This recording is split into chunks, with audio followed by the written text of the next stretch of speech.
Yes, we are live now. Hello friends, this is Imanshi and welcome to Let's Learn. तो आज है pedagogy अभ्यास class 10। तो session है 10th आपका। कुछ क्वेश्चंस हम करेंगे आज, थोड़े से कम क्वेश्चन करेंगे क्योंकि आज मेरे कुछ पुराने दोस्त मिल रहे हैं। 15 क्वेश्चंस आज हम करने वाले हैं। इसके अलावा अगर हम बात करें तो अच्छे क्वेश्चंस होंगे। कुछ क्वेश्चंस इनमें सच में आपको हेल्प करेंगे आगे आने वाले एग्जाम्स में। सभी को गुड इवनिंग, नमस्कार, राम राम, सत श्री अकाल, अस्सलाम वालेकुम, whatever you feel connected with. Start करते हैं आज की कहानी। डेली हम क्वेश्चंस कर रहे हैं मंडे टू फ्राइडे, ठीक है जी। तो आ जाइए फटाफट से। होपफुली आपकी तैयारी वैयारी अच्छी चल रही होगी, है ना। वाह, चलिए आ जाइए फटाफट से।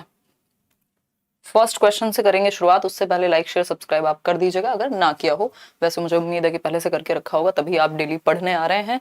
इसके अलावा टेलीग्राम चैनल से डेली आप पीडीएफ डाउनलोड कर सकते हैं। जो ये सेशंस होते हैं ये पीडीएफ आपको वहां मिल जाएंगी ताकि आप रिवाइज कर सकें, ठीक है जी। पहला क्वेश्चन देख लीजिए, स्टेटमेंट और रीजन वाला क्वेश्चन है। बहुत ही प्यारा सा क्वेश्चन है, पढ़ के जवाब देने की कोशिश कीजिए। पढ़िए, कुछ 10-20 सेकंड लीजिए, पोल में जवाब दीजिए। असर्शन यानी एक स्टेटमेंट है, उसके बाद एक रीजन गिवन है, ठीक है। रीजन और स्टेटमेंट, कथन और कारक, यानी जो कथन है वो उसका कारक उसके लिए ठीक है भी कि नहीं है, ये पूछा है हमसे। फटाफट से बताइएगा, आंसर कीजिएगा। 74% लोग कह रहे हैं ए आंसर है। बहुत जल्दी से आंसर दे देते हो यार, हैं एकदम गोली की रफ्तार से चलते हो क्या। देखो एक बार, अगर हम बात करें तो असर्शन यानी कथन क्या है। Humans are able to learn and remember new things in motor and cognitive domains throughout their life span. यानी जो ह्यूमंस हैं उनमें क्षमता होती है और सीखने और याद रखने की, सीखने और लर्न एंड रिमेंबर की नई चीजों को मोटर डेवलपमेंट में भी और कॉग्निटिव डेवलपमेंट में भी पूरे जीवन यानी जीवन पर्यंत। इसका रीजन क्या दिया है, यानी संज्ञानात्मक और गत्यात्मक क्षेत्रों में जो ह्यूमंस हैं, जो मानव हैं, वो नई चीजें सीखते रह सकते हैं हमेशा तक। यानी उनका दिमाग, उनकी thinking, reasoning, perception, attention, memory, imagination, ये सब बढ़ती रहती है टाइम के साथ। और जो मोटर स्किल्स हैं कि वो हमेशा तेज रफ्तार से ही चीजें फेंकते रहेंगे। तो फिर तो प्लेयर्स कभी रिटायरमेंट ही ना लें। अगर ऐसा ही हो कि जीवन पर्यंत बढ़ती ही रहे आपकी क्षमताएं, तो फिर तो मतलब बहुत सारी चीजें, फिर तो रिटायरमेंट की जगह ही नहीं बचेगी, नए लोग आएंगे ही नहीं। तो ये अपने आप में सही बात नहीं है। इसका रीजन क्या दिया है, outcome of a severely deprived childhood can be easily changed in later years. यानी एक गंभीर रूप से पीड़ित बचपन के परिणामों को, यानी जिनका बचपन अच्छा नहीं बीता, सीवियरली डेप्राइव्ड, बहुत ही वंचित रहे हैं, खाने को नहीं मिला, इमोशनली सपोर्ट नहीं मिला, अब्यूज हुआ है या कुछ भी, तो वो जो खराब बचपन है उसके जो आउटकम है आगे आने वाले समय में, या कोई घटना घट गई बचपन के समय में, उसको ठीक किया जा सकता है, या हम कहें इजीली ठीक किया जा सकता है, या आगे आने वाले सालों में बहुत आसानी से चेंज किया जा सकता है। ऐसा कहना बिल्कुल भी सही नहीं होगा। ज्यादातर साइकोलॉजिस्ट ये मानते हैं कि आपके बचपन के जो वो 5-6 साल है ना, वहां तक आपकी पूरी जो पर्सनैलिटी है बहुत हद तक शेप हो जाती है। वो जो एक्सपीरियंसेस आपको मिले हैं उस समय में, वो आपकी पूरी पर्सनैलिटी शेप कर देते हैं, जिनका प्रभाव आपके ऊपर से जीवन पर्यंत नहीं जाता। बहुत हद तक उसको मैनेज किया जा सकता है। इतना ईजी नहीं है कि चुटकी बजा करके बचपन के जो भी ट्रॉमाज हैं, वो चीजें हैं, उनको रिलीज कर दिया जाए या हटा दिया जाए। तो दोनों ही बातें गलत हो जाती हैं। ना तो जीवन पर्यंत मोटर और कॉग्निटिव डोमेन्स जो हैं बढ़ते रहते हैं, बहुत ही अच्छे होते रहते हैं, और ना ही ऐसा है कि बचपन की जो भी डिप्राइव्ड बचपन है, वंचित बचपन है, उसको आप ऐसे इरेजर लगा करके हटा देंगे। हो सकता है बच्चे को मेमोरी भी ना हो कि आपके साथ क्या हुआ था, बट वो ट्रॉमा स्टिल आप होल्ड करते हैं, ठीक। तो इस केस में अगर हम बात करें, दोनों में से कोई भी ठीक नहीं है। पहले वाला इसलिए ठीक नहीं है, अगर कॉग्निटिव डेवलपमेंट हमेशा बेहतर होता रहता तो रिटायरमेंट की क्या जरूरत थी लोगों को। हमेशा वो एक से एक बढ़िया काम करते, है ना। उनका दिमाग अगर हमेशा ही उस लेवल पे काम करता, और एक एज तक मैक्सिमम पोटेंशियल आप अपना अचीव कर लेते हैं कॉग्निटिव डेवलपमेंट का। पियाजे के अनुसार वो 16 में भी हो जाता है। बहुत सारे साइकोलॉजिस्ट हैं जो कहते हैं 25 की उम्र तक फ्रंटल लोब डेवलप होगा, तो तब फुल्ली आपका मस्तिष्क डेवलप हो जाएगा। लेकिन ऐसा नहीं है कि जीवन पर्यंत वो चीज बढ़ती रहेगी, ठीक है।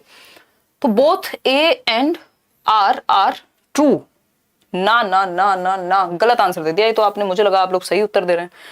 ए is true but R is false. Both A and R are false. D option is the only right answer over here. दोनों में से कुछ भी सही नहीं है। आप लोग कैसे कह रहे हैं कि ए एंड आर सही है और आर करेक्ट एक्सप्लेनेशन है। आर कहां से सही है, इसमें आप चलो कंफ्यूज भी हुए थे। यहां कैसे कंफ्यूज हो गए कि बचपन के जो भी ट्रॉमास हैं उनको इजीली डील किया जा सकता है। That's not at all easy, ठीक है। तो इसमें डी उत्तर है। अभी आपको स्टेटमेंट वाले क्वेश्चंस में गड़बड़ हो रही है, आई अंडरस्टैंड दैट, बट ऐसे क्वेश्चंस की और ज्यादा प्रैक्टिस करनी है ताकि कॉन्फिडेंस आ सके। हो सकता है आप में से कई लोगों को ये समझ में भी आ गया हो, लेकिन डर के मारे आपने सोचा हो कि सेफ साइड चूज कर लेते हैं, ए भी सही और आर भी सही। ऐसा हमेशा हो जरूरी नहीं है, ठीक है जी। आगे बढ़ते हैं क्वेश्चन नंबर 2 पर। Which principle of development does the, question पढ़िएगा एक बार, अच्छा क्वेश्चन है ये भी। विच प्रिंसिपल ऑफ डेवलपमेंट, इसको लेके कई लोग हमेशा क्वेश्चन पूछते रहते हैं जब भी मैं डेवलपमेंट का चैप्टर डिस्कस करती हूं आपके साथ। विच प्रिंसिपल ऑफ डेवलपमेंट यानी विकास का कौन सा एक सिद्धांत does the following example illustrate the development of a child does not take a straight path, यानी जो बच्चे का विकास है वो सीधी रेखा में नहीं होता, स्ट्रेट पाथ नहीं है कि इतनी ही गति से हमेशा चलेगा।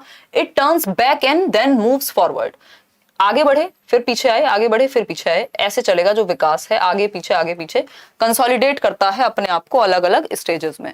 ये बात सही है क्योंकि इसको क्या कहेंगे, प्रिंसिपल ऑफ स्पाइरल डेवलपमेंट कहेंगे। वर्तुलाकार होता है विकास, एक स्टेज में आपकी हाइट बढ़ी, दूसरी स्टेज में आपकी समझ बढ़ रही है, उस वो जो हाइट बढ़ी है, शरीर का आकार बढ़ा है, उसमें मजबूती आ रही है। दैट मींस एक स्टेज में आगे गए, फिर दूसरी स्टेज में पीछे वहीं रुके रहे, हाइट नहीं बढ़ रही है अब, लेकिन कंसोलिडेट कर रहा है विकास अपने आप को, यानी उसमें मजबूती आ रही है, ठीक है। तो प्रिंसिपल ऑफ स्पाइरल डेवलपमेंट है, लीनियर नहीं हो सकता, स्ट्रेट पाथ कभी नहीं हो सकता, लीनियर नहीं हो सकता, एक रेखीय नहीं होता विकास, है ना, स्पाइरल होता है। यूनिफॉर्मिटी हो गया कि एक रूपता का सिद्धांत, यहां ऐसी कोई बात ही नहीं हुई। यूनि डायरेक्शनल हो नहीं सकता, मल्टी डायरेक्शनल होगा। डिसकंटिन्यूअस नहीं हो सकता, कॉन्टिन्यूअस होगा। तो अपने आप ही चीजें हट जाती हैं। यूनिफॉर्मिटी होता है कि पूरी दुनिया में जो इन्फेंसी है वो अमेरिका के बच्चों के लिए भी इन्फेंसी ही है, एडोलेसेंस है तो वो आपका कनाडा के बच्चों के लिए भी है, इंडिया के बच्चों के लिए भी है। तो वो बात तो यहाँ हुई नहीं है, ठीक है। तो चक्रीय बढ़ोतरी या वर्तुलाकार सिद्धांत है विकास का, ये B option is the right answer, जो कि आप लोग दे भी रहे हैं। क्वेश्चन नंबर 3 देखिएगा। क्वेश्चन है, many parents demanded a ban on the popular cartoon show Shinchan as their children were imitating the central characters unruly behaviour. This illustrates dash is are an important agency of socialisation. यानी कि बहुत सारे अभिभावकों ने, ये बात होगी कुछ 2007 की 8 की, मैं छोटी थी, 7th में थी, आई थिंक 7th या 8th में थे हम लोग। तो शिनचैन आता था और उस पे बैन की बहुत ज्यादा बातें चल रही थी। बहुत सारे अभिभावकों ने, माँ बाप ने, जो गार्डनर्स, उन लोगों ने, गार्जियंस ने क्या कहा कि भाई ये शिनचैन जो आता है इसको बंद कराया जाए, क्योंकि बहुत सारे बच्चे, बैन लगा दिया जाए शिनचैन पे, क्योंकि बहुत सारे बच्चे जो अनरूली व्यवहार है, वो जो अभद्र व्यवहार है जो कई बार शिनचैन करता है, उसको कॉपी कर रहे हैं या उसको इमिटेट कर रहे हैं, उसका अनुकरण कर रहे हैं। क्यों किया जाए ऐसा? ये क्या बताता है कि बच्चे के सामाजिकरण में, मतलब वो कैसे रहेगा समाज में, कैसे बिहेव करेगा, कैसे नॉर्म्स, वैल्यूज, रूल्स वगैरह को एक्वायर करेगा, इस चीज पे प्रभाव पड़ता है बहुत हद तक मीडिया का। क्योंकि शिनचैन किसका उदाहरण है? मीडिया से ही आ रहा है ना। चाहे आप पबजी हो, सब्जी हो, या फिर अगर हम बात करें आपकी जो भी मूवीज बच्चे देख रहे हैं, जो भी कार्टून्स वो देख रहे हैं, ये बेंड्यूरा की थ्योरी में भी ये बात है, सोशल लर्निंग थ्योरी जो बेंड्यूरा कहते हैं कि ऑब्जर्वेशनल लर्निंग, जो हम देखते हैं उस चीज का हमारे पर प्रभाव पड़ता है। इसीलिए बहुत सारी मूवीज में आप देखते हैं कि 18 साल तक की उम्र की एज लिमिट है, भाई 18+ लोग ही देखेंगे। क्यों? क्योंकि उससे पहले वो चीज शायद उस बच्चे को बहुत ज्यादा इन्फ्लुएंस कर जाए, है ना, उसके दिमाग को इन्फ्लुएंस कर जाए और वो वैसा ही व्यवहार इमिटेट करना शुरू कर दे। ठीक है, आप किसी कमजोर या 16 साल के बच्चे को, 15 साल के बच्चे को आप कबीर सिंह दिखाओगे तो वो महानता तो सीखेगा नहीं, है ना। कबीर सिंह मूवी है, कई लोग कबीर दूसरे सेंस में ले जाते हैं, तो वो महानता तो सीखेगा नहीं, क्योंकि उसका दिमाग जो है अभी वो उतना डेवलप नहीं हुआ, जल्दी से इन्फ्लुएंस हो जाएगा। तो मीडिया का हमारे सोशलाइजेशन पे, हम समाज में कैसे बिहेव करेंगे, कैसे हरकतें करेंगे, इन सब चीजों पे बहुत प्रभाव पड़ता है। तो मीडिया क्या है? एक इंपॉर्टेंट एजेंसी है हमारे सोशलाइजेशन में। और कैसी एजेंसी है? सेकेंडरी एजेंसी है, प्राइमरी नहीं है, सेकेंडरी एजेंसी है ना, गॉड है। ठीक, पियर्स, नेबरहुड, रिलीजन की बात यहां नहीं हो रही, मीडिया से सीख रहे हैं। शिनचैन जो है वो मीडिया में है। आगे बढ़ेंगे, क्वेश्चन नंबर 4 देखिएगा। Which of the following statement about progressive education, progressive and child centered education, हर जगह पे एग्जाम में, पेपर में आपको क्वेश्चन देखने को मिलेगा। जॉन डुई याद कर लीजिए, बाल केंद्रित व प्रगतिशील शिक्षा, आगे बढ़ते हुए बेहतरी के लिए शिक्षा, जिसमें बच्चा एक्टिव है, जो बच्चे के हित में है। ठीक है जी। अगर हम बात करते हैं तो कौन सा एक ऑप्शन प्रोग्रेसिव एजुकेशन को ध्यान में रखते हुए करेक्ट होगा? हमेशा याद रखिएगा, प्रोग्रेसिव एजुकेशन जो है एक्टिविटी को सपोर्ट करेगी, लर्निंग बाय डूइंग को सपोर्ट करेगी। ठीक, बच्चा जिस ऑप्शन में सबसे ज्यादा एक्टिव है वो 99% आपका आंसर सही है, अगर आप कभी भी कंफ्यूज होते हैं। ठीक है जी। अगर हम बात करें तो पहला ऑप्शन है it involves lecture method and grouping according to the ability और मार्क्स ऑफ द स्टूडेंट्स, यानी बच्चों को अलग थलग कर देता है, सिर्फ लेक्चर दिलाएंगे बिठा करके तो पैसिव हो जाएगा बच्चा, और हमें बच्चा चाहिए एक्टिव प्रोग्रेसिव एजुकेशन में। टीचर सेंटर्ड में होता है लेक्चर मेथड का इस्तेमाल, lecture method child centred method नहीं है, ग्रुप में सीखना चाइल्ड सेंटर्ड मेथड है, बच्चों को सेंटर में रख के सीखना चाइल्ड सेंटर्ड मेथड है। फिर है B option it involves individualised learning tests at the end of the year and ranking of the students. देखो ये कभी भी कोई भी पॉजिटिव प्रणाली ये नहीं कही कि रैंक कर दो बच्चों को, लेबल कर दो, फर्स्ट सेकंड फोर्थ थर्ड के हिसाब से लगा दो। फिर है C option it involves experimental learning and assessment through a variety of methods. ये बात बिल्कुल सही है कि बच्चे एक्सपेरिमेंट करेंगे, एक्टिव रहेंगे, एक्टिविटी करेंगे, लर्निंग बाय डूइंग होगी, ग्रुप में सीखेंगे, एक्सपेरिमेंट्स करके, प्रॉब्लम सॉल्व करके, यही प्रोग्रेसिव एजुकेशन कहता है। फिर भी डी ऑप्शन पढ़ लेते हैं। डी ऑप्शन कहता है it involves programmed instruction and use of rewards to encourage learning. Programmed instruction Skinner ने बात की है, वो भी बिहेवियरिज्म में, ये प्रोग्रेसिव एजुकेशन के आसपास भी नहीं है। ठीक है जी, रिवॉर्ड पनिशमेंट ये सब प्रोग्रेसिव एजुकेशन या कंस्ट्रक्टिविज्म से कोई ताल्लुक नहीं रखते। राइट, आगे बढ़ेंगे नेक्स्ट क्वेश्चन पे। 83% लोग सही आंसर दे रहे हैं यहाँ पे। आगे बढ़ेंगे क्वेश्चन नंबर 5 देखिए। जीन पियाजे proposed the following of sequence of developmental stages, यानी पियाजे की स्टेजेस का सीक्वेंस क्या है, मैंने आपके साथ बहुत बार डिस्कस किया है। SPCF क्या है? SPCF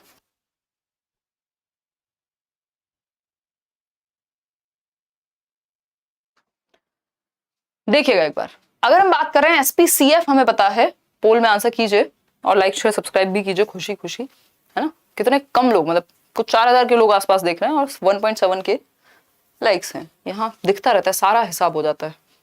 देखिए एक बार, देखो पेपर कभी भी आए तैयारी अपनी करते रहो, थोड़ी सी प्रैक्टिस ब्रेनस्टॉर्मिंग डेली होनी चाहिए। ये सिर्फ 10, 15, 20, 25 क्वेश्चन नहीं है, ये क्या है बेसिकली, ये आपके दिमाग को खोलने वाले टॉपिक्स हैं, जिनसे एक टॉपिक से 4 चीजें आपकी सॉल्व होंगी। ठीक है बात। 84% कह रहे हैं बी ऑप्शन, यानी कि सेंसरी मोटर, ठीक है, जन्म से 2 वर्ष, SPCF।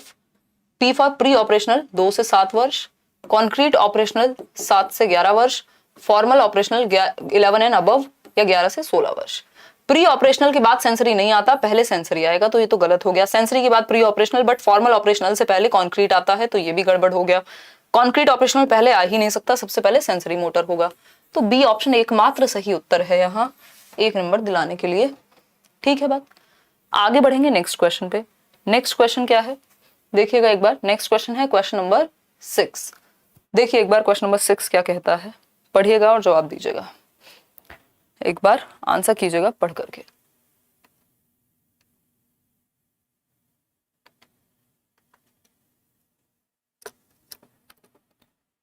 पोल आएगा आपके सामने अभी। हमारे पोल वाले भैया जो है वो गायब हो गए, उनके जीवन में बहुत ही महत्वपूर्ण काम रहते हैं। देखो एक बार फटाफट से बताओ।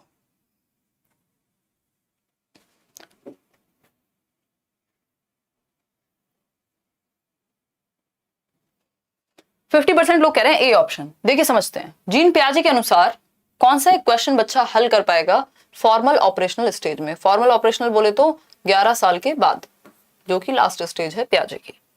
ठीक है बात। अगर हम बात करें तो रौनक ate 11 chocolates, his sister ate twice as many. How many chocolates they both are in total? They both ate in total. Basically अगर हम बात करें तो ये एडिशन का मामला है, जो कि पहले ही सॉल्व करने लग जाएगा बच्चा कॉन्क्रीट ऑपरेशनल में ही। If A is greater than B and B is greater than C, what is the relation between A and C? अब रिलेशन पूछा है तो इसमें सोचना पड़ेगा, प्रपोजिशनल थिंकिंग बोलेंगे इसको। ठीक है, तो ये बात तो सही लग रही है। How many whole numbers are there between 67 and 81? 7 + 9। देखो एब्स्ट्रैक्ट कॉन्सेप्ट तो यही लगेगा कुछ हद तक। ठीक है, प्रोपोर्शन में सोचना पड़ेगा उसको। तो B option is the right answer, A नहीं होगा। ठीक है जी, आगे बढ़ेंगे नेक्स्ट क्वेश्चन पे। ये ट्रांजिटिव इन्फेरेंस लगेगा यहाँ पे। क्वेश्चन नंबर 7 देखिएगा एक बार, पढ़िए और जवाब दीजिए। लेव वाइगोस्की, अकॉर्डिंग टू लेव Vygotsky, which of the following factors influence learning? यानी वाइगोस्की के अनुसार कौन से फैक्टर्स, कौन से जो तत्व हैं वो महत्वपूर्ण हैं या प्रभावित करते हैं अधिगम को। वाइगॉस्की याद रखिए, सोसाइटी, कल्चर, लैंग्वेज, ये 3 चीजें तो हमने एटलीस्ट डिस्कस की ही हुई है। सोशल इंटरेक्शन इंपॉर्टेंट है वाइगॉस्की के हिसाब, कल्चरल टूल्स इंपॉर्टेंट है वाइगॉस्की के अनुसार, लैंग्वेज इंपॉर्टेंट है वाइगॉस्की के अनुसार, लेकिन नेगेटिव रीइंफोर्समेंट की बात स्किनर करेंगे, थॉर्नडाइक करेंगे, बिहेवियरिस्ट लोग करेंगे, व्यवहारवादी, बट कौन नहीं करेंगे? कंस्ट्रक्टिविस्ट नहीं करेंगे। SCL से सिंपल याद रखेंगे, सोसाइटी, कल्चर, लैंग्वेज, फ्री का नंबर है ना, फर्स्ट सेकंड थर्ड सही है, फोर्थ को हटा देंगे भाई, जहां पे भी फोर्थ है वो तो वैसे ही हट जाएगा, और सिर्फ अकेला 1 क्यों, बाकी दोनों भी सही है। तो C option is the right answer over here. आगे बढ़ेंगे नेक्स्ट क्वेश्चन पे। Question number 8, according to Lev Vygotsky, when teachers make adjustment in the support extended to the child according to the child's current level of performance, it is referred to as, यानी Vygotsky के अनुसार जब teachers क्या करते हैं, adjust करते हैं support को बच्चे के अकॉर्डिंग, जो उसका करंट लेवल है उसके अकॉर्डिंग सपोर्ट देते हैं बच्चे को, तो ये सपोर्ट क्या कहलाता है? टेम्परेरी हेल्प को वाइगॉस्की के अनुसार क्या कहते हैं? बताइए एक बार। रीइंफोर्समेंट कहेंगे, वाइगॉस्की ने बात ही नहीं की रीइंफोर्समेंट की। कंडीशनिंग की बात वाइगॉस्की नहीं करते, ये तो बिहेवियरिस्टिक लोग करते हैं, चाहे वो स्किनर हो, पावलोव हो, थॉर्नडाइक हो, है ना। मॉडलिंग की बात बेंड्यूरा करते हैं। तो अगेन यहाँ पे वाइगॉस्की फिट ही नहीं होते, तो एक ही व्यक्ति सही है, scaffolding.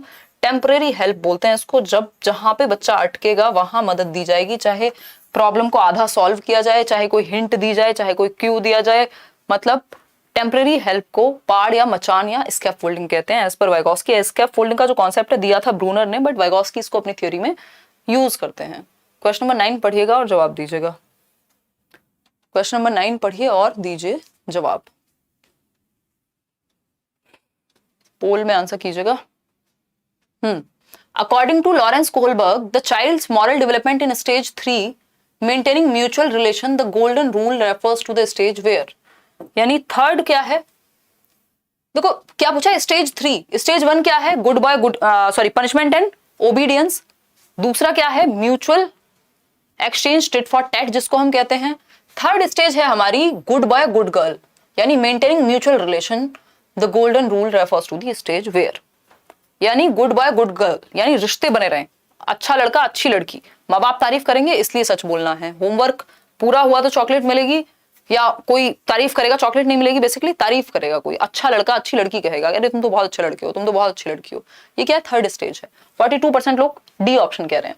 The child wants to please and help others, कह सकते हैं the child understands the social system is dependent on the performance of one's duties. ऐसा कुछ भी नहीं है, सोशल ऑर्डर के आसपास भी नहीं है अभी बच्चा, इसकी नेक्स्ट स्टेज में आएगा सोशल ऑर्डर। फिर है right actions are defined according to the norms, needs and rights which are anonymously accepted by society. ये 5th स्टेज या 4th स्टेज में आएगी ये बात। The child not only keep in mind the norms of the society but also the limits to which the universal principles are applicable. भाई ये तो खतरनाक बात हो गई, आपने सीधा 5वीं 6ठी स्टेज पे पहुंचा दिया थर्ड स्टेज के बच्चे को। इसका सही उत्तर ए ऑप्शन है ना। The child wants to please and help others, उसको क्या करना है? अच्छा लड़का अच्छी लड़की दिखना है ना, प्लीज करना है, हेल्प करनी है अदर्स की। Good boy nice girl orientation, good boy nice girl orientation,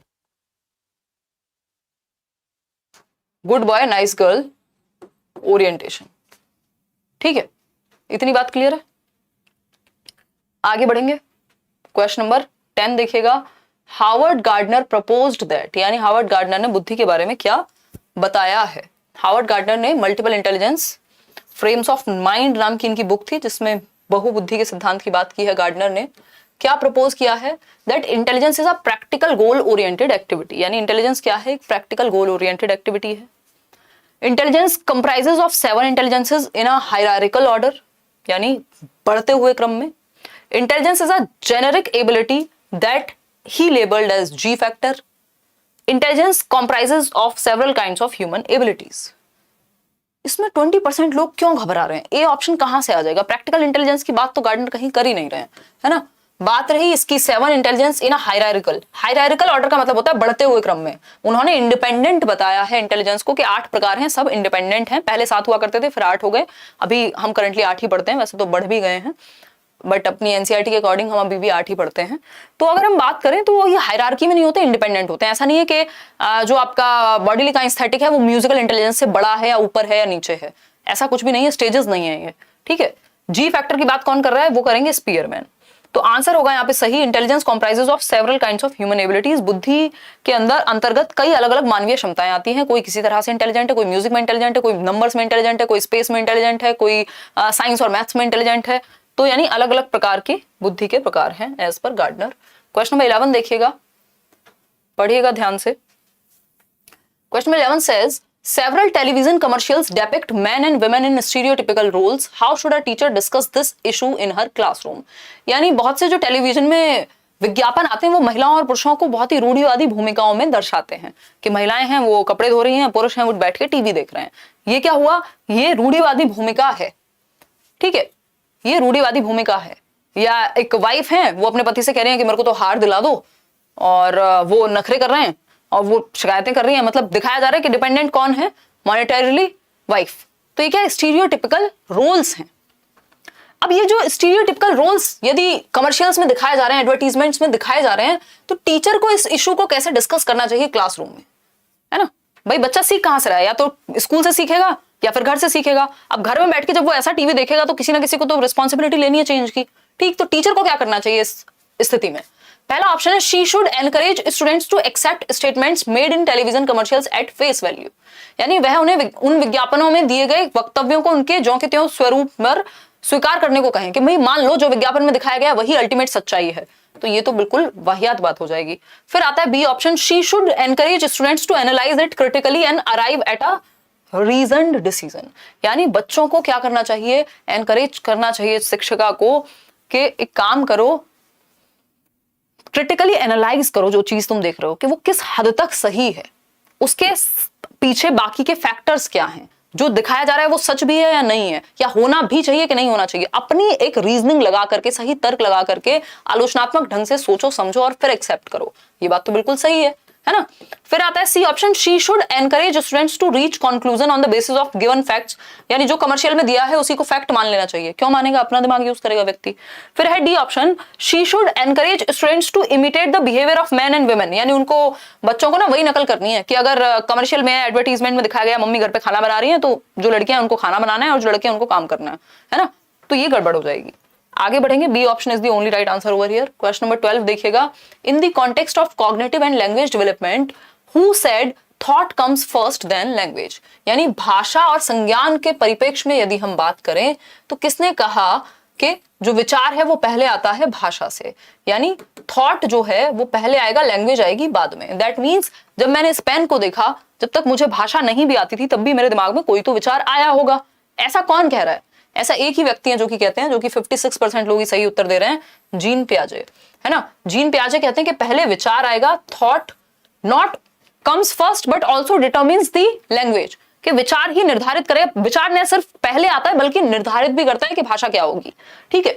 तो थॉट से लैंग्वेज आती है, ऐसा जीन पियाजे कहते हैं।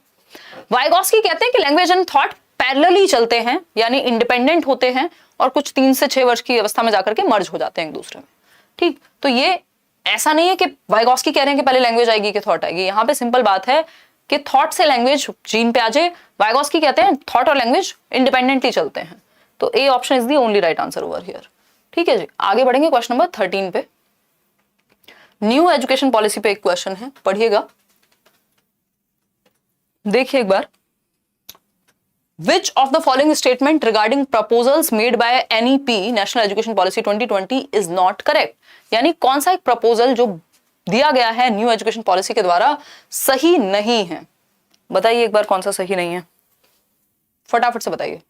नॉट करेक्ट पूछा है, ध्यान से आंसर कीजिएगा। Not correct, not correct. ये देखिए, NEP 2020 proposes that a variety of methods and strategies such as group work and role plays be used for assessment। यानी आकलन जो है वो रोल प्ले के द्वारा ग्रुप वर्क में कराना चाहिए, बिल्कुल ठीक बात है। NEP 2020 proposes shift from formative to summative assessment, यानी फॉर्मेटिव से, रचनात्मक से योगात्मक की तरफ ले जाएं। रचनात्मक में क्या होता है, एक्टिविटीज होती हैं। समेटिव में क्या होता है, पेन पेपर टेस्ट या फिर जजमेंट के लिए किया जाता है समेटिव आकलन या मूल्यांकन, ठीक। फिर आता है NEP 2020 proposes that apart from assessment by the teacher other ways such as self assessment भी होना चाहिए, peer assessment भी होना चाहिए। ये बात भी सही है कि बच्चा खुद का भी आकलन स्वयं करे, टीचर के अलावा वो खुद भी देखे उसने कैसा काम किया है और उसके पीयर्स भी उसको असेस कर पाए, ठीक। ये बात तो सही है। डी ऑप्शन है NEP 2020 proposes that report card of the student should include progress in the cognitive, affective and psychomotor domains। भाई सभी डोमेन्स में जो कैप है बीएस ब्लूम का, कॉग्निटिव, अफेक्टिव, साइकोमोटर, यानी दिल, दिमाग और शरीर, तीनों चीजों को आप आकलन कर पाए, ऐसे होना चाहिए असेसमेंट। एक चीज गड़बड़ है यहाँ पे, जो 46% लोग सही उत्तर दे रहे हैं, बी ऑप्शन। फॉर्मेटिव से समेटिव नहीं, समेटिव से फॉर्मेटिव की बात होगी कि एक्टिविटी सेंटर्ड लाओ। फॉर्मेटिव में एक्टिविटी सेंटर्ड होती हैं चीजें, फीडबैक सेंटर्ड होती हैं, समेटिव में जजमेंट बेस्ड होती हैं या फिर रिजल्ट ओरिएंटेड होती हैं। तो B option is the right answer over here. आगे बढ़ेंगे, बाकी तीनों चीजें सही हैं, बस बी गलत है। जो गलत है वही सही है क्योंकि पूछा ही गलत है। क्वेश्चन नंबर 14 देखिएगा, should terms take slow learner, brilliant and average be use to describe students in a classroom. यानी जो इस तरह के टर्म्स हैं, जो लेबल्स हैं कि ये स्लो लर्नर है, ये ब्रिलियंट बच्चा है, ये एवरेज बच्चा है, इस तरह के टर्म्स, इस तरह की लेबल्स को यूज किया जाना चाहिए कि नहीं किया जाना चाहिए, ये पूछा है आपसे। बताइए फटाफट से। पहला ऑप्शन है yes, it helps students understand the level of their performance, के किया जाना चाहिए। नो, क्योंकि इससे बच्चे लेबल होंगे उनकी एबिलिटी के बेसिस पे, और नॉन इंक्लूसिव है ये, यानी सबको एक साथ लेके चलने वाला शब्द नहीं है। फिर है yes, it can help a teacher to categorise children in his classroom, यानी यस। फिर है no, these categories are not sufficient, we need to add many more such words. अब बताइए कि सही है कि गलत है। तो इसमें सिंपल सा तरीका है, लेबल करना, कभी भी बच्चों को सेग्रीगेट करना, अलग थलग करना उसकी क्षमताओं के बेस पे अच्छा नहीं होता कि एक को ब्रिलियंट कहोगे तो दूसरे को मूर्ख भी कहोगे, दूसरे को मूर्ख कहोगे तो किसी को एवरेज भी कहोगे, तो ये गड़बड़ मामला है ना। तो यस तो बिल्कुल नहीं होगा इसका आंसर। तो यस वाले दोनों ऑप्शन को हटा दिया, अब नो में से चूज करना है हमें। नो में पहला रीजन है, no these terms label children based on ability and are non inclusive, यानी बच्चे को एबिलिटी के बेस पे ये ठप्पा देते हैं, लेबल करते हैं, और ये इंक्लूसिव नहीं है, सबको एक साथ लेके नहीं चलते। बात तो सही है। डी ऑप्शन भी पढ़ लेते हैं, these categories are not sufficient, we need to add many more to understand student profiles. अब ये तो कह रहा है कि भैया इतनी सफिशिएंट नहीं, और 70 वर्ड ऐसे ले आओ बच्चों को ठप्पा लगाने के, तो ये तो खतरनाक है। तो B option is the only right answer over here. 63% लोग आंसर सही दे रहे हैं कि हम बच्चे को लेबल नहीं कर सकते, अलग थलग नहीं कर सकते। लास्ट क्वेश्चन आज के लिए, question number 15 says Which kind of diversities should a teacher respect and include in her classroom? एक अध्यापिका को अपने कक्षा कक्ष में किन विभिन्नताओं को सम्मान देना चाहिए और सम्मिलित करना चाहिए, यानी कि किस तरह की डाइवर्सिटीज, विभिन्नताएं, अलग अलग होना। एक टीचर को रिस्पेक्ट करना चाहिए क्लासरूम में डाइवर्सिटीज को, चाहे वो इंटेलिजेंस के बेसिस पे हो, चाहे वो कलर, क्रीड, रेस, धर्म, सोशल इकोनॉमिक स्टेटस, किसी भी बेसिस पे हो, रिस्पेक्ट करना चाहिए। And include in her classroom, कैसे, किस तरह की आपकी डाइवर्सिटीज को, विभिन्नताओं को, regional basis, socio cultural, economic या लिंग्विस्टिक। मन कर रहा है किसी का आंसर देने का? सभी तरह की, इसका सही उत्तर क्या होगा? सभी तरह की, ऑल टाइप्स ऑफ। भाई जितने भी विभेद हैं या डाइवर्सिटीज हैं, सभी को स्वीकार करना है टीचर को, और आगे लेके चलना है, बच्चे को इंक्लूड करना है। एजुकेशन फॉर ऑल है ना, इंक्लूसिव एजुकेशन। तो ये बेसिकली सीटेट में आया हुआ क्वेश्चन है इस बार। ये बेसिकली क्वेश्चन ही गलत बनाया उन्होंने, या तो उनको ऑप्शन देने चाहिए थे कि ऑल ऑफ दी अबव, या फिर कोई 3 या तो 4। तो इसमें नंबर सबको फ्री मिला है ना। आप सीटेट की आंसर की में देखेंगे तो आपको मिलेगा 9 दिया हुआ है। 9 का मतलब होता है सबको नंबर मिला है इस क्वेश्चन के लिए, क्योंकि चारों में से जो भी आपने मार्क किया, चारों तो सही है, कोई भी गलत नहीं है इसमें, है ना। तो ये फ्री फॉर ऑल है। अगर इसमें ऑल ऑफ दी अबव का ऑप्शन होता तो ऑल ऑफ दी अबव सही हो जाता, 1 2 3 4 चारों सही है। तो ऐसा कई बार पेपर में भी एग्जामिनर से गलती होती है, सिर्फ टीचर से ही नहीं, ठीक है। तो ये हुई कुल मिला के बात। आउट ऑफ 15 आपके कितने ठीक हुए वो आप बताएंगे, लाइक शेयर करके जाएंगे, है ना।